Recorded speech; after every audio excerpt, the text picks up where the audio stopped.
Flight 751 Case Study. Communication and Ethical Issues Review. Takeoff. Actions taken by both Captain Masmussen and First Officer Cedarmark as well as the crew members before aircraft took off. Actions. Air hostess. Ensures every passenger is in their seats and fastened in. Captain Stephen G. Rasmussen. Left the cabin door to cockpit open, which is not custom, to let the passengers feel at ease and calm. Insisted on a second maintenance and de-icing check before departure. Maintenance crew. Sprayed down the surface of plane with special chemical that removed ice, slush and snow. Hand checked surface of plane to clear for takeoff. First Officer Cedarmark. Completes checklist before takeoff. Code of Ethics upheld. Captain Rasmussen at all times operate his aircraft in a manner that will contribute to the comfort, peace of mind, and well-being of his passengers, instilling in them trust in him and the airline he represents. This is also upheld by both First Officer Cedarmark and the crew members.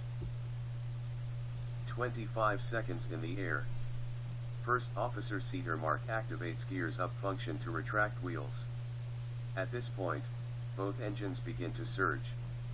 Surging is the disruption of airflow causing fuel to shoot forward and ignite, causing damage to the turbine engines. Confusion. Both Captain Rasmussen and First Officer Cedarmark looked for causes of failure. They concluded that an engine compressor stalled and took action to resolve it by reducing the throttle. Their attempts were not successful, and at this point Captain Rasmussen kept an eye on cabin pressure to ensure the passengers' safety. His ethical conduct was also demonstrated here, that is, if disaster should strike, he will take whatever action he deems necessary to protect the lives of his passengers and crew. Fire strikes.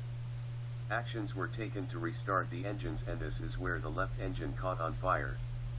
Collaboration between Captain Rasmussen and First Officer Cedarmark led to the extinguishing of the fire at the cost of any chance of starting back the left engine.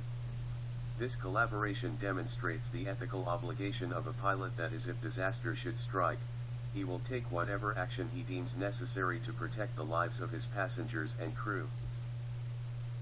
Enters Captain Per Halmberg. Captain Halmberg boarded the flight as a passenger. He entered the cockpit and offered his help. He managed to restart the auxiliary power unit, but this only returned power to the cabin and not the cockpit's instruments. Communication to air traffic control was made, but it was determined by the captains that it was too risky to make a 180-degree turn without any engines. Moral and ethical behavior. Captain Rasmussen depicted acts of morality, not only putting aside his pride but took a fellow pilot's input on the situation. It shows his ethical background of being senior pilot that has the full responsibilities of command, and will at all times conduct himself accordingly by exercising his authority fairly and firmly. Captain Per Halmberg also exhibits ethical conduct by keeping Captain Rasmussen calm and collective. Crash landing and cause. With no options left, the pilots prepared for a crash landing. They informed passengers and got them into position for safety. After the crash, with no fatal casualties, investigations were done, and the cause was found to be that there was still some layer of ice on the surface of the wings. Due to this, it was sucked up into the engines, which damaged the blades and caused surging. Conclusion. Captain Stephen Rasmussen did the correct method for trying to dissolve the situation, by slowing down the throttle. He clearly practices his moral and ethical conduct as a professional. Define the problem and collect the relevant facts. Identify feasible options. Assess the effect of each option on stakeholders. Establish criteria for determining the most appropriate action. And selects the best option based on the established criteria.